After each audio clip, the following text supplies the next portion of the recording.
Alright, in preparation of putting the actual deck sheave shaft in, this is the cover for the deck. I'm going to go ahead and pull this O-ring out nice and flat. We don't want that anymore. And I'm going to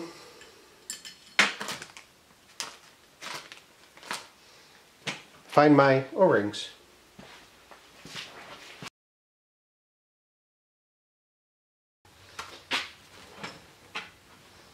Found my O-rings.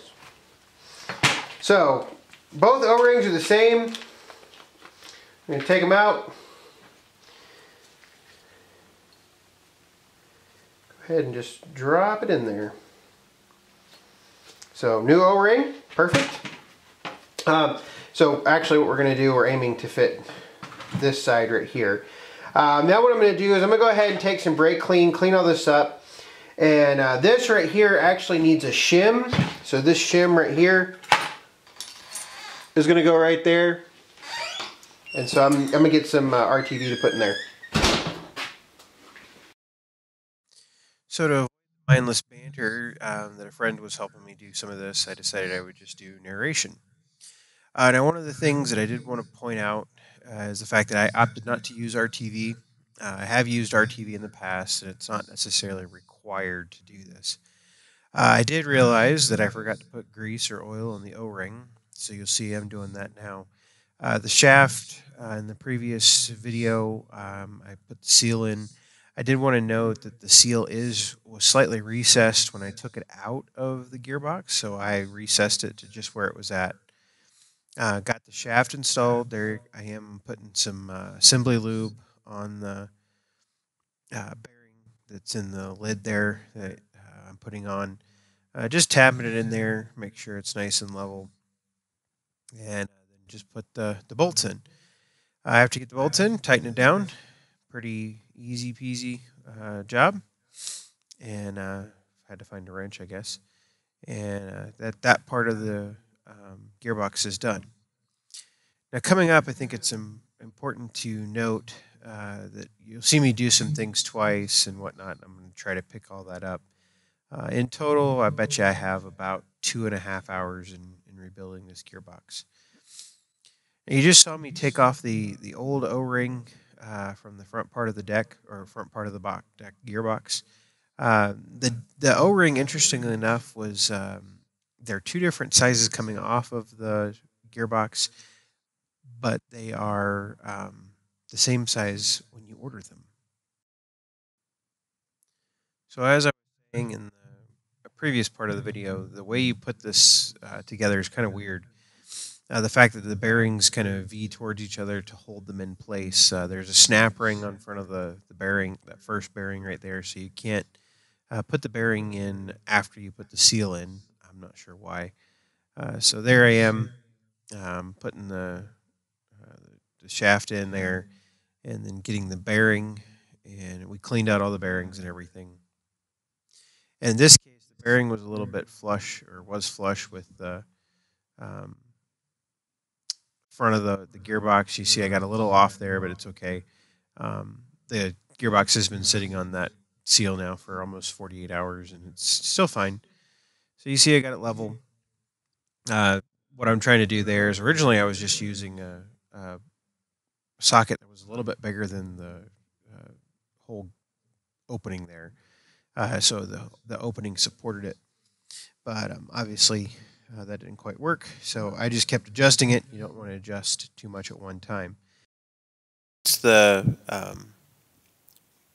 seal was in the front, and we could turn around and turn the whole assembly around and start putting the gear on and the bearing. So there I am. I'm just taking some pictures of the old key because I think that's pretty important. That was in a picture. Those were pictures I posted in the previous video. After we got put some assembly lube on the bearings, had to get the new key. The new key worked great. Took out most of the play that we had previously in the whole assembly, and turned out really well. Really nice, for, I don't know, $1.10, something like that. It's a nice, easy fix. So here's what I'm trying to do, is trying to get the key to set level in there. There still was a little bit of play. I mean, I don't think it's anything to ever be concerned about. get it, just have it sit in there. And so we fussed with that for a little bit. And I'm just going to kind of let you walk through that, and then I'll come back whenever we reach the next part.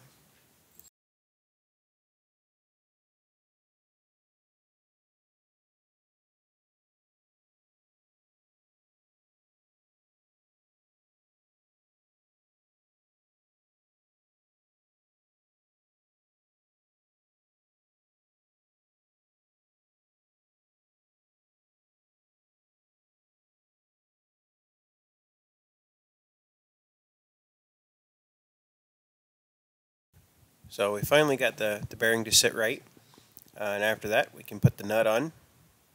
I just used a screwdriver to hold one end, put it through the roll pin hole, then tighten the lock nut down, and you'll see we adjusted a little bit because we had no specs per se on the gearbox. Tested to see how tight it was, and clearly that's a little too tight there, so you'll see us use the ratchet to actually back it up a little bit until it's to where we want it. Because I mean, the last thing you want to do is have the whole assembly too tight. So backed it off a little bit, just a fuzz, not much at all. And you see, I mean, that last little part felt pretty good. And so then, what you'll notice, I mentioned earlier, the O-rings here coming up. This is where we put the O-ring over it, and clearly the O-ring was too small, and so we couldn't figure out why what was wrong there. More assembly lube. You don't necessarily need assembly lube for any of this, but it's something that you can do. The gearbox was going to be dry for a little bit.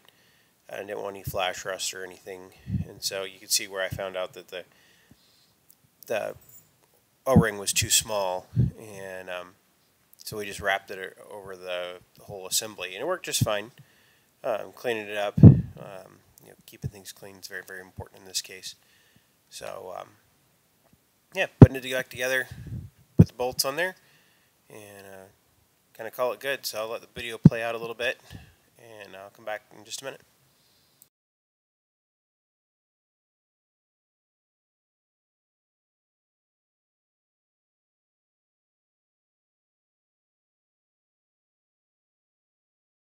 So now that the gearbox is reassembled, we have to put the sheave back on the bottom, the one that we took off with the puller when we first started this.